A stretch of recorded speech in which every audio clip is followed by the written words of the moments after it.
Good afternoon, everyone, and welcome to today's COVID-19 briefing. Bonjour tout le monde et bienvenue à cette mise à jour sur le COVID-19 au Nouveau-Brunswick.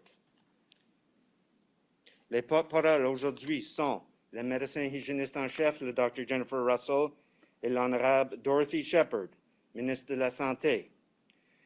Speaking on behalf of the province today are Dr. Jennifer Russell, the province's Chief Medical Officer of Health, and the Honorable Dorothy Shephard, Minister of Health. Dr. Russell.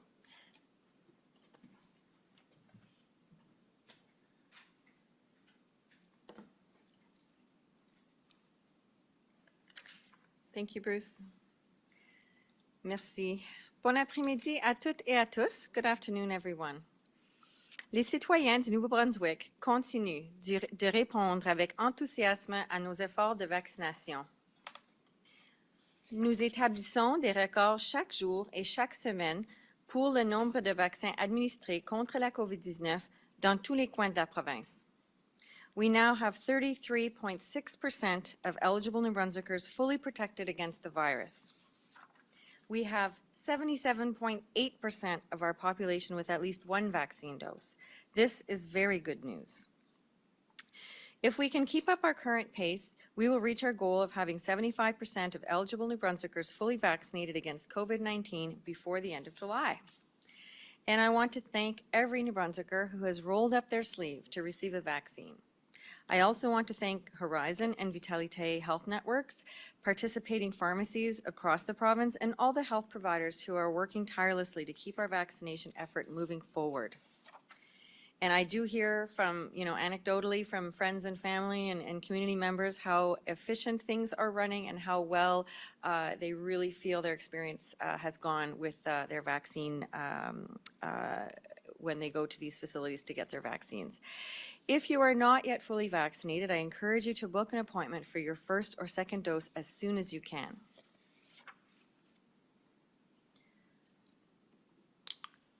La vaccination constitue la meilleure façon de vous protéger et de protéger les personnes qui vous entourent contre les répercussions les plus graves du virus responsable de la COVID-19, y compris une maladie grave, une hospitalisation et même la mort.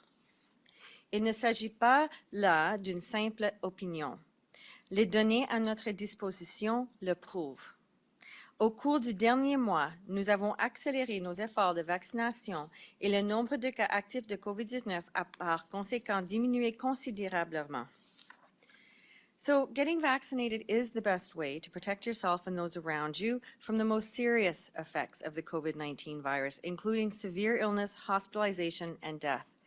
And this is not just an opinion, we have the numbers to prove it. Over the past month, as our vaccine rollout has accelerated, the number of active cases of COVID-19 has significantly declined. Hospital admissions due to the virus have fallen, and we are seeing fewer deaths following severe illness. The 24 active cases of COVID-19 that we are reporting today is the lowest number we have seen since early January of this year. But behind these numbers is another story: how vaccines are clearly reducing the threat that COVID-19 poses to our province. During the month of June, New Brunswick has reported 114 new cases of COVID-19. Only 4 of these cases, less than 0.5%, were seen in people who had received 2 doses of a COVID-19 vaccine. There were 36 cases in people who were partially vaccinated, that is, they had received 1 dose more than 14 days prior to becoming infected. The remaining 74 new cases, nearly 2/3 of the total, were in New Brunswickers who were unvaccinated at the time or who became infected before the vaccine had taken full effect. The same holds true for hospitalization and deaths. During the past month, no one who has been fully immunized against COVID-19 has been admitted to hospital due to the virus or died from its effects. This is a powerful testimony to the effectiveness of these vaccines in curbing the most serious effects of COVID-19. As more of us become fully vaccinated, we form a barrier to the spread of infection.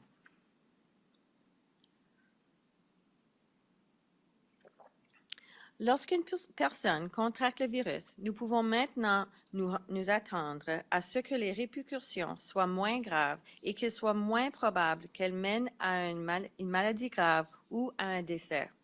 Cependant, je continue à me faire du souci pour les personnes qui n'ont pas encore été vaccinées. Près de 200 000 personnes admissibles du Nouveau-Brunswick n'ont toujours pas reçu un vaccin, les plaçant beaucoup plus à risque d'être gravement malades si elles contractent le virus. It is this group that the COVID-19 virus will continue to circulate and find new hosts. It is this group who face the prospect of ongoing disruption in their lives. For instance, if a child becomes ill with COVID-19, that is, a child under the age of 12 who cannot receive a vaccine at this time, the unvaccinated parent has greater risks for their own health and for the public with respect to transmission than a parent who is fully vaccinated. So in that situation, the unvaccinated parent will likely be directed to self-isolate away from their family and work colleagues. So if you remain unvaccinated, you do have more of an inconvenience with respect to having to self-isolate, as well as limitations on your ability to travel. So there are risks to your own health and that of the people around you. So we can't make COVID-19 magically disappear, but by getting fully vaccinated, we can very effectively slow the spread of the virus and protect our healthcare system. Aujourd'hui, Santé publique confirme qu'il y a 3 nouveaux cas de COVID-19 au Nouveau-Brunswick. Il y a 2 nouveaux cas dans la zone 1, soit la région de Moncton et du sud-est du Nouveau-Brunswick. Une de ces personnes est un contact d'un cas déjà confirmé, alors que l'autre cas est lié à un voyage. Il y a un nouveau cas relié à un voyage dans la zone 3, soit la région de Fredericton et de la vallée de la rivière Saint-Jean.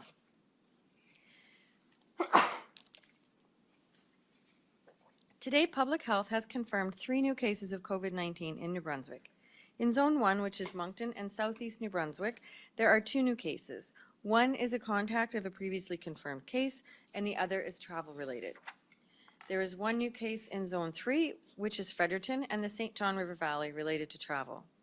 There are now 24 active cases of COVID-19 in New Brunswick, and as I noted, this is the lowest number of active cases we have seen in many months.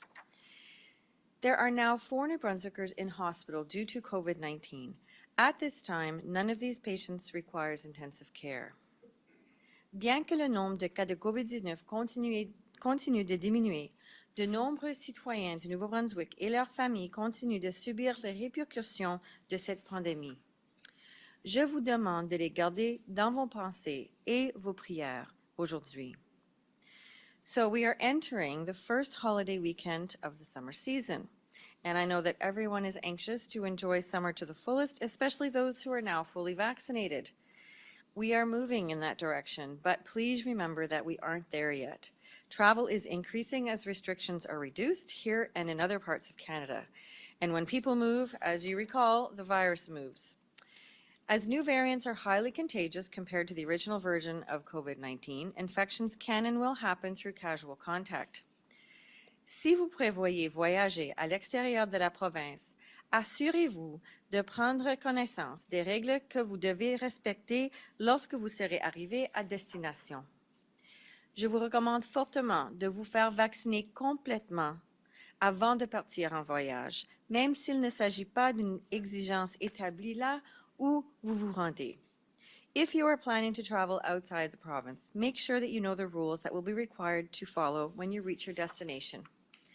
I strongly recommend that you be fully vaccinated before you leave, even if this is not required by the place you are going. Please be mindful of the risks that travel brings to you and your family. Whether you are traveling or staying close to home this weekend, it is very important that we all continue to observe the public health guidance and advice that has served us so well during this pandemic. Please continue to wear a mask in public places. Please continue to maintain 2 meters of physical distance between yourselves and others whenever possible. Please continue to wash your hands regularly and thoroughly and to use an alcohol-based hand sanitizer between washings. Please continue to be watchful for symptoms of COVID-19. The new variants may appear like a summer cold or mild flu, and please get tested when symptoms appear. It is very, very important that we continue to do this and not make assumptions about what could be causing the symptoms. please get tested for COVID-19. I actually had to have one of my children tested last week. They had a fever. It turned out to be negative, but it's very, very important that we take the time to get people tested. We have come so far, and we are making such great progress. Please let's not lose momentum we have created over the past month. We are getting through this. Let's get to the finish line. It is in sight, finally. So let's make sure we all get there together, healthy and safe. Thank you very much.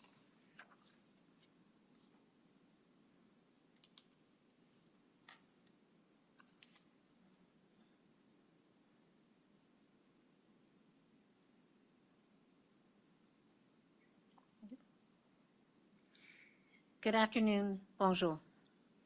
Just last week, all New Brunswickers became eligible to book an appointment for their second dose of a vaccine once 28 days has passed since their first dose. Since then, our province has repeatedly broken records for the number of appointments booked in a day, the number of vaccines administered, and the number of people vaccinated in 1 week. I want to thank everyone who has been vaccinated so far, as well as those who have appointments coming up in the days and weeks ahead. If you haven't had the chance to book your second dose appointment yet, I can tell you that we have lots of availability and no shortage of vaccines. You can book an appointment through Horizon and Vitalite Health Network clinics by visiting www.gnb.ca/book-a-vaccine or by contacting a participating pharmacy. I'm thrilled that more than a third of eligible New Brunswickers are now fully vaccinated. As of today, 33.6% have received both doses of a vaccine. I'm also pleased that the percentage of New Brunswickers aged 12 and older with their first dose is continuing to rise. 77.8% have now received at least one dose. We are continuing to book appointments for first doses, and if you haven't done so yet, I encourage you to schedule yours today. Even tomorrow, on Canada Day, there will be clinics available in several communities, including Campbellton, Fredericton, Miramichi, St. John, and Tracadie. Some pharmacies will also have appointments available. In Sackville, for example, the Corner Drug Store will be offering a mass vaccination clinic at the Tantramar Civic Centre. I want to thank everyone working hard at Regional Health Authority clinics and at pharmacies, even on a holiday, to ensure New Brunswickers are able to receive their vaccines as quickly as possible. Every day we are making impressive progress in our vaccination plan and getting closer to eliminating restrictions by moving forward on our path to green. Based on yesterday's numbers, New Brunswick is leading Atlantic Canada provinces with our percentage of fully vaccinated people ages 12 and older. We are also ahead of British Columbia and Quebec. With less restrictive rules now in place and a long weekend coming up, I know we were all looking forward to engaging in activities that have not been permitted for a long time. Now that we are in phase 2 on the path to green, we are able to welcome our family and friends from other provinces with vaccination or isolation guidelines still in place, and we can plan trips of our own outside of New Brunswick. I encourage everyone to enjoy these new freedoms, but please do so safely. For now, the mandatory order is still in place and certain rules do apply. We need to continue to wear masks in indoor public spaces and physically distance from each other. If our vaccination rate continued to rise at such an impressive rate, it is very likely that by New Brunswick Day on August the 2nd, we will be able to move to phase 3. At that point, we can lift the mandatory order and remove all restrictions, including the requirement to wear masks. To reach that point, we need all New Brunswickers to do their part. Book your vaccine appointment if you haven't yet, and encourage other people in your life to do so as well. Getting vaccinated is the only way to ensure we are all protecting ourselves and our loved ones, and it's also the only way we can all return to green. If you visit the Government of New Brunswick's Twitter, Facebook, or Instagram page today, you'll see that Montreal Canadiens goalie and New Brunswicker Jake Allen took time out of his busy schedule to encourage New Brunswickers to get vaccinated. Thanks to Jake for that message, And I just want to say that even though they beat my Toronto Maple Leafs, I'd like to be able to say that the very best team beat ours. So I really hope and wish the Habs all the best in their search for the Stanley Cup, and look forward to congratulating them on their win. I know we can achieve our next target of vaccinating 75% of the eligible population with both doses. We will do it by taking the same approach we have throughout this pandemic, by working together toward a shared goal. Keep up the great work. Thank you. Merci.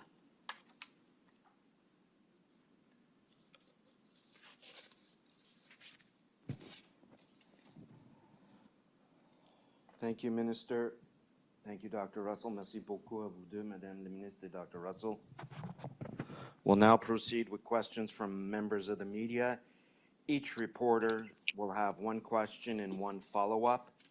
You have the right to pose your question in the official language of your choice. Please ensure your microphones are placed on mute. Maintenant, nous allons procéder aux questions des journalistes. Vous avez le droit de poser vos questions dans la langue officielle de votre choix. Chaque journaliste aura une question et un suivi. Voulez-vous assurer de désactiver le son de vos micros? On va commencer avec Michel Corriveau, Radio-Canada. Merci, Bruce. J'ai une question pour Dr. Russell. Alors, Dr. Russell, depuis qu'on a atteint 75% pour la première dose, ça ne semble pas bouger beaucoup au-delà du 77%. Qu'est-ce qui est possible de faire pour encourager davantage de néo-brunswickoises et néo-brunswickois de se faire vacciner? Michel, peux-tu avancer plus proche à ton micro puis relire ta question comme il faut? Je m'excuse. If everyone can be, when you're on, please be close to your microphones. Peux-tu répéter ta question? Est-ce que vous m'entendez comme ceci? Oui, merci beaucoup. Oui. OK. Alors, c'est une question pour Dr. Russell. Dr. Russell, depuis qu'on a atteint 75% pour la première dose, on semble stagner, ça ne monte pas beaucoup. Qu'est-ce qui est possible de faire pour encourager les gens à se faire vacciner davantage? Allô, Michel. Alors, je crois que cette semaine, il y a une journée qu'on a vacciné plus que 14 000 personnes dans une journée.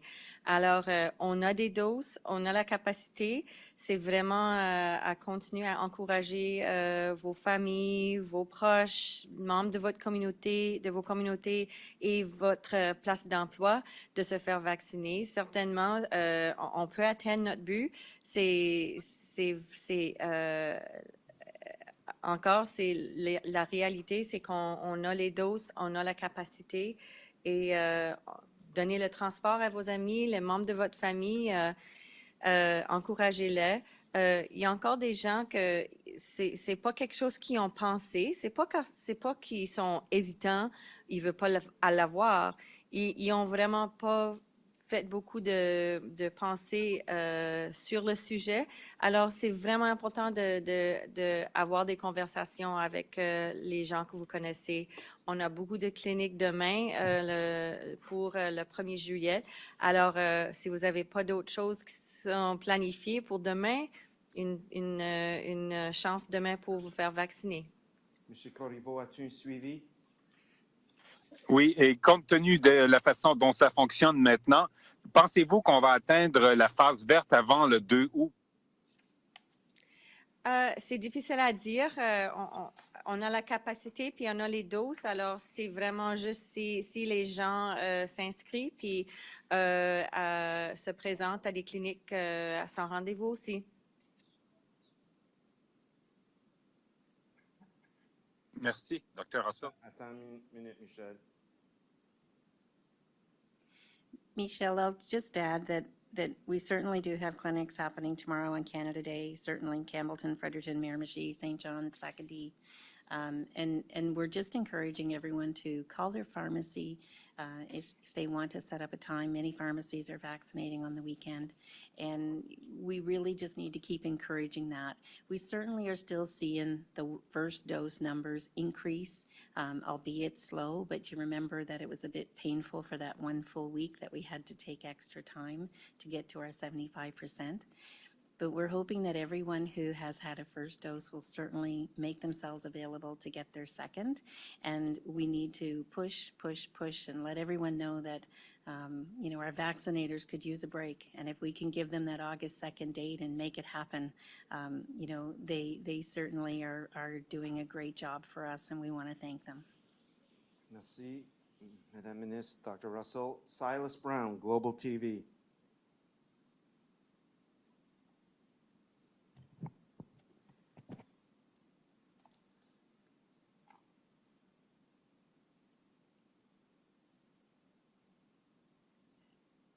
Silas?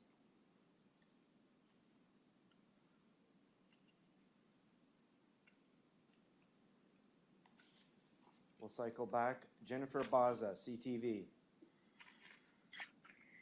Good afternoon. I just had a question. So I was wondering, some pharmacists have said they have noticed less of the younger population getting vaccinated recently. Is that at all a concern?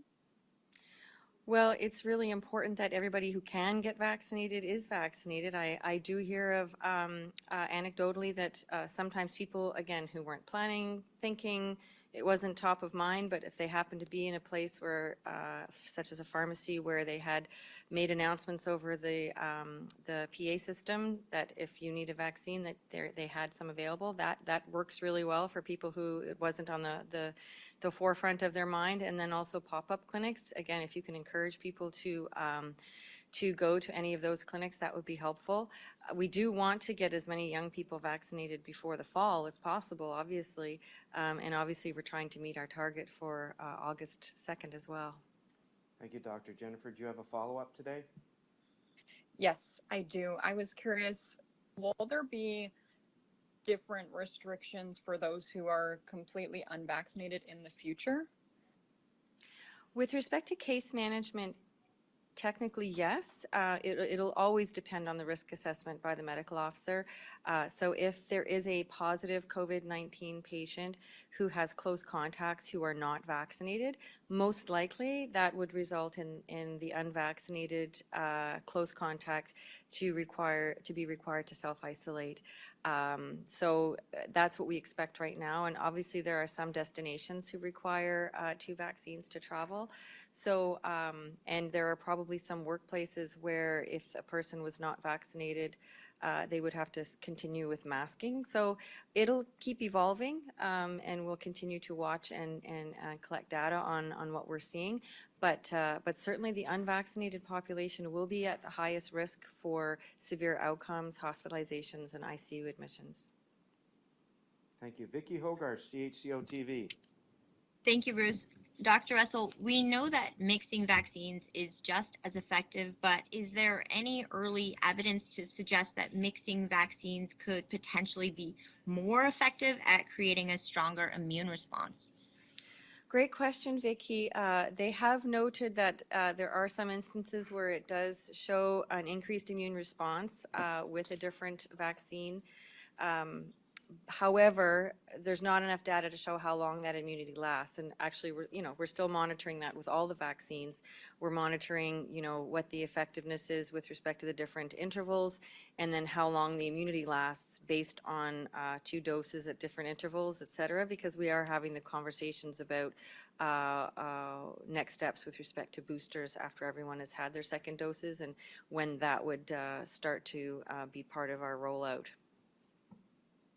Ms. Hogarth, do you have a follow-up? Yes, I do, Bruce. Thank you. Dr. Russell, do we know approximately how long a person who is fully vaccinated and has no symptoms would be able to host the virus for? Is it significantly less time? You mean how long they would be contagious? So Yeah. Are you asking about the incubation period or the period Yeah. of contagiousness? I guess both, actually. I don't have that data in front of me. I think what I do know right now is that what we're seeing across the country is the number of cases decreasing as the vaccination rates have gone up, and we are seeing that whoever is not vaccinated, those are the people, by and large, I think I quoted 86.3% of Albertans who are hospitalized right now are are unvaccinated. If they're in the hospital for COVID reasons, 86% of the hospitalized patients with COVID are unvaccinated. So what we're looking forward to in the future, again, is just to continue to monitor the severity of symptoms that require hospitalization, because those are going to have the impacts on our healthcare system that we're trying to avoid. Thank you, Doctor. Bobby Jean McKinnon, CBC.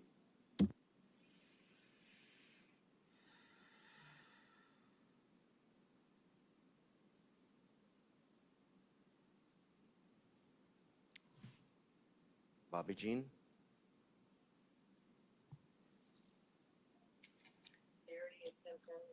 Bobby Jean, you're going to have to get closer to your microphone, please, and start over. We didn't hear you. Thank you. I'm sorry about that. Dr. Russell, can you hear me? Can you go a little louder there? It's really faint. There's no way to Sorry, connect can it. you hear me now? Okay. Can you hear me now? Yes. Okay.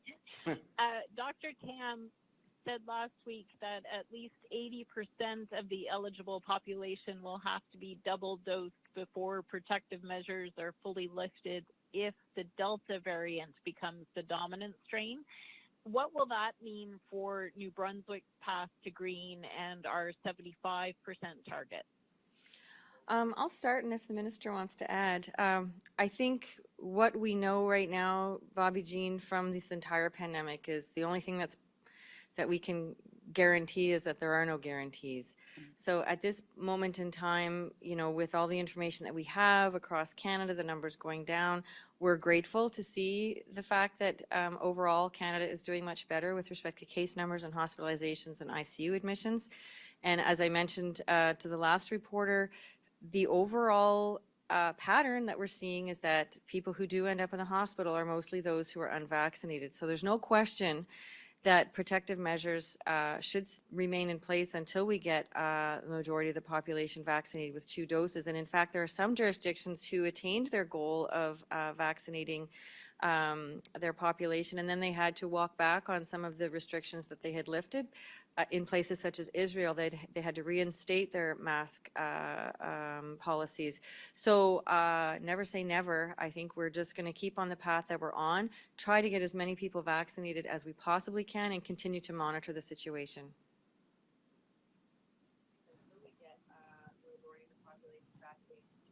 I'm just going to add to Dr. Russell's response and say that, you know, we have relied on public health for their information, and we've always, through our COVID reality and our experiences, that we will make the best decision we can make on any given day and the information that's available to it.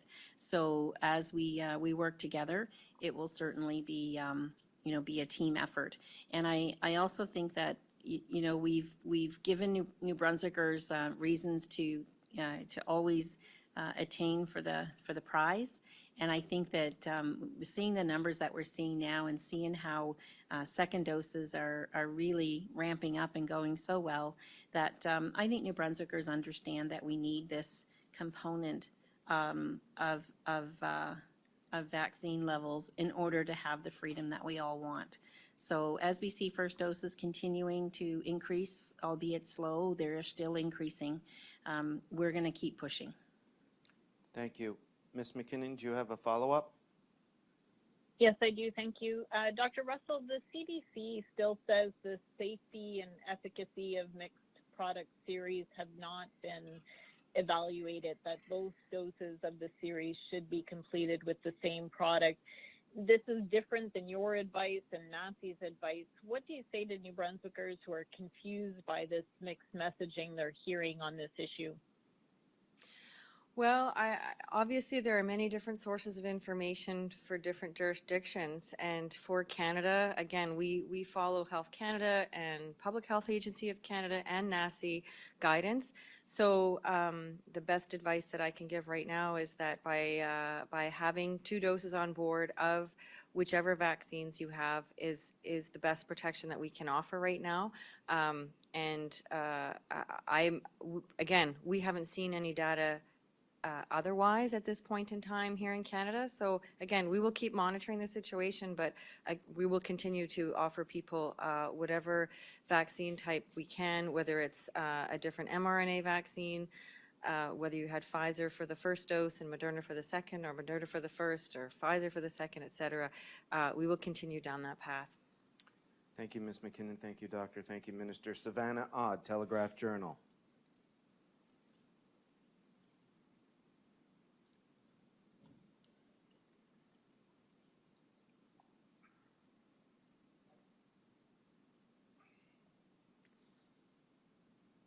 Savannah, we can't hear you.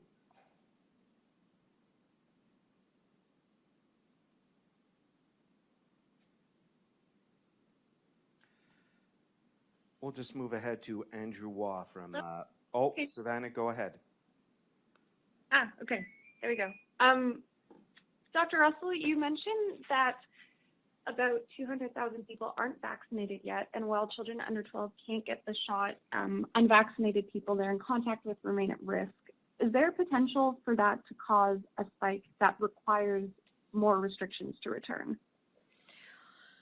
Well, first of all, we'll always be concerned about anyone who's not vaccinated, whether they're a child or an adult, number one. Again, because we know that they are at a higher risk of severe outcomes, although with children we haven't really seen a lot of transmission with kids. We haven't seen a lot of, we've seen mild symptoms or asymptomatic cases. So we are encouraging as many people as possible to get vaccinated, to protect the children who can't get vaccinated, obviously because of their age at this point in time. And again, we haven't seen widespread transmission in school settings up until now. That doesn't mean that we won't, but certainly with our approach with so far with public health in terms of our contact tracing and case management, et cetera, I mean, that will continue. But it probably will be something that, again, the parents of the students who can't get vaccinated, if those people could all be vaccinated, then it's that extra layer of protection, a cocooning, so to speak, of those people who can't be protected with a vaccine. So, yeah. Ms. Odd, do you have a follow-up? I do, thank you, Bruce. Also for Dr. Russell. So I guess, is there potential for a spike, this fall maybe when children are back to school if we don't have a vaccine for children under 12? And I guess where are we on that approval process to your understanding? Well, that is something that's happening at the federal level, and Pfizer is expecting to provide a submission to Health Canada in early fall for usage of vaccine in children aged 5 to 11 and 6 months to 5 years of age. So that's very, very encouraging at this point in time. So we do want to be in a position to be able to vaccinate the remainder of school-age children this fall. Thank you both. Andrew Waugh, Brunswick News. Yeah, hi. First questions to both Dr. Russell and the Minister. So last week, the World Health Organization issued a statement saying, urging countries to keep mask rules in place, particularly given the rise of the Delta variant. Is New Brunswick planning on ignoring that advice, or are we going to walk back the mask rules, the lifting of mask rules? Do you want me to start? Yeah. Well, as I mentioned earlier in the press conference, never say never. There are jurisdictions who have had to walk back their masking policy. And as Minister Shephard said, we continue to follow the data and the evidence, and we will continue to make decisions based on the current and most up-to-date evidence. So as of right now, our situation in New Brunswick is quite stable, and we just are very keen to continue to vaccinate our population and get as many people vaccinated with 2 doses as possible. We have opened up to the rest of Canada at this point, so people are traveling more, so there are risks that are elevated with travel and with the variants. And as more international travel happens, we'll keep an eye on that as well. But certainly our data is what has been driving most of our decisions in terms of when we make policy decisions to protect the population of New Brunswick. So we'll continue to monitor that. I think we've talked about the fact that we, in partnership with public health, make our decisions based on the most relevant and up-to-date information that we have access to on any given day. And that's going to continue. I think about past seasons where many of us have spent money on preventative measures for getting colds and and the flu. And quite frankly, we've seen how inexpensive a mask is, and washing our hands and keeping our distance from each other has really prevented, influenza. We had one case in all of last year. And so we know that there are going to be some people who see the benefits of this and may want to continue. But as a government policy, we'll always work hand in hand with public health to determine if we need to make any changes going forward. Mr. Waugh, your follow-up? Yeah, sure. So speaking of data, the UK has recorded 26,900 cases today, largely because of the Delta variant. What do you think about that data? Well, my understanding is that the majority of those cases are actually in unvaccinated people. We are continuing to look at the statistics across Canada. The numbers keep coming down, which is really great, but what we are seeing is the pattern of hospitalized patients being mostly unvaccinated. That's what our focus has to be right now, is getting our population vaccinated to protect them against hospitalization and severe outcomes and ICU admission, so we can continue to protect our hospital system. Thank you, Mr. Waugh. Thank you, Doctor. Thank you, Minister. Hadil Ibrahim, CBC. Thank you. This question is for Dr. Russell. Of the 200,000 people that you mentioned, aside from the children, who can't get vaccinated? And Minister Shephard, do you plan to create a policy distinction, like travel restrictions, between the people who choose not to get vaccinated and the people who physically can't? I'll start with the contraindications. So each vaccine has a list of contraindications, and sometimes there are alternatives. If you have an allergy to one of the components of one of the vaccines, then you will be offered a different vaccine. So that actually happened to one of my staff recently. They went to get one of the vaccines and were turned away because they did have a contraindication and were rebooked for another clinic where the other vaccine was offered. So again, it would really be rare that somebody had a contraindication where they couldn't receive a vaccine of one of the three that are being offered right now.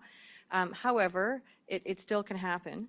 So, will the numbers be large? No, they won't be large numbers. But in terms of the difference between hesitancy and contraindications where people actually can't, and then again, there's a pool of people who are it's just not in their brain space right now. It's just not on their radar. Those are the people that we really need to be able to try to reach right now, because they are most likely to eventually get a vaccine. It's just not a huge priority for them right now. But the majority of the population, as you can see with our numbers as they continue to climb, for the majority of New Brunswickers, it is a priority and they are making it happen. But for some people, they need more encouragement. They might need extra help with transportation or actually booking an appointment, and they may be more likely to be amenable to those pop-up clinics that are offered in different places. So we do have different approaches to target people with respect to communications and the types of flexibility that we're trying to offer. And at this point in time, again, that our number one priority is getting people vaccinated, because it is the best protection that we can offer to protect our healthcare system right now. And I'll jump in on that second part of the question, which is that we have stated publicly and tabled our plan on May 27th that when we reach 75% of our 12+ population vaccinated with 2 doses, we will end the mandatory order and lift restrictions. If newer information comes forward and in conjunction with public health, we need to make any decisions that would contradict that, we certainly would like to hope that we can give our population, notice. But right now, the plan is that 75% of our 12+ population vaccinated with 2 doses ends the restrictions and the emergency order in our province. Thank you. A quick follow-up, Ms. Ibrahim?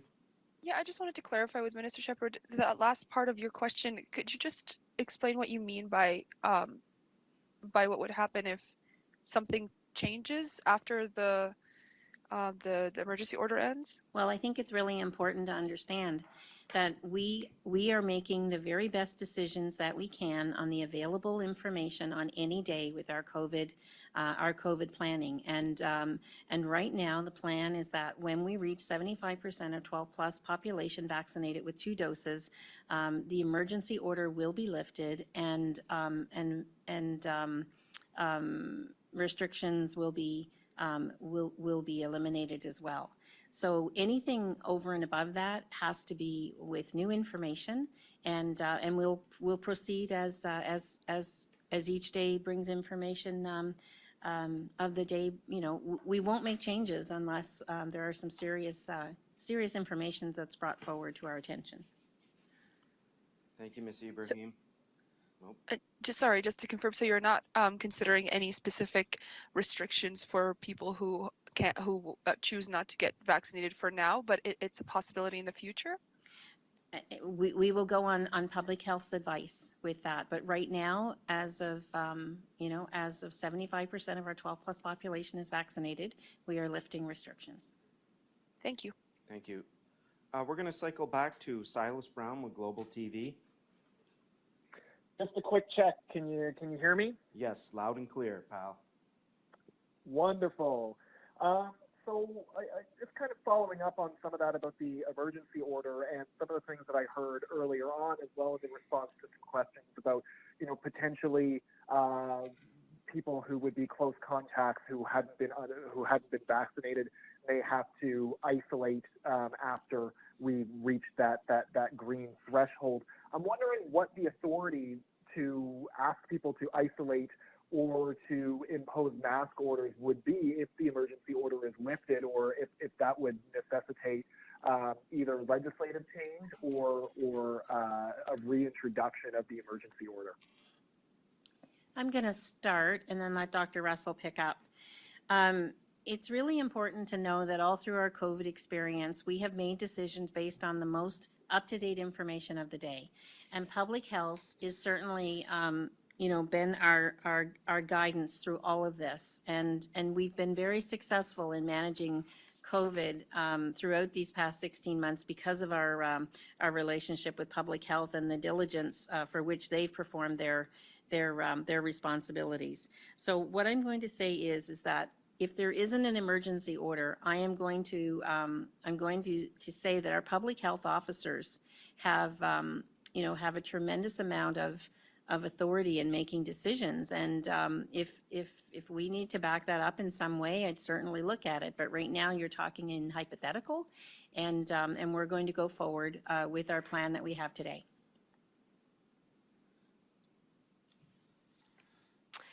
So we are in a transition period with vaccination rates going up and different public health measures being relaxed. We are moving from a pandemic state to a more endemic state, which means that COVID will be part of our normal everyday life. It'll be just another communicable disease that's reportable to public health, and all of the guidance and authority that we have under the Public Health Act is still in place and has been in place throughout the pandemic. However, we were using the umbrella of the emergency, the mandatory order to really capture all of the things that needed to be done from a public health perspective, while being able to also ensure that if there was enforcement needed for any of these measures, then those things were all in place. So moving forward, we will have more conversations about what types of things we will continue to need, but there will be a lot of things that will just fall under the Public Health Act, as was the case prior to the pandemic. So we'll continue to have those conversations as they evolve in terms of what types of things we will need to be able to make sure that people adhere to when we have public health restrictions that have to be in place. But again, prior to the pandemic, we would issue orders under the Public Health Act in situations where we had to protect the public. Mr. Brown, do you have a follow-up? Yeah, just for Dr. Russell, I'm wondering if there would be anything that you think wouldn't fall under the Public Health Act that may need to be clarified in law.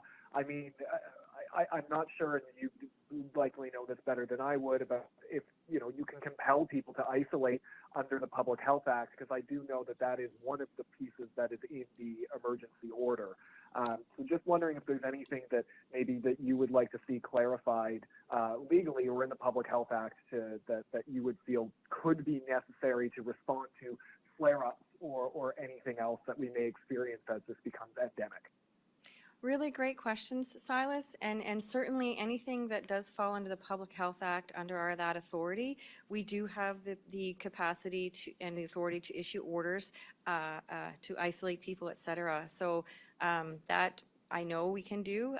If there are other things that fall outside of the Public Health Act, and we definitely will make sure that through Cabinet and our discussions with JPS that we would make sure that those things are either in place or something that can be easily put into place if necessary.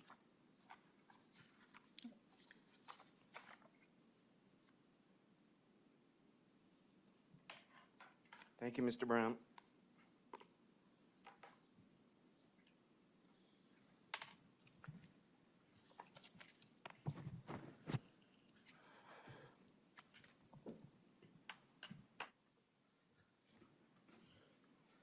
Ladies and gentlemen, that concludes today's update. Voilà la fin de notre mise à jour. Merci beaucoup.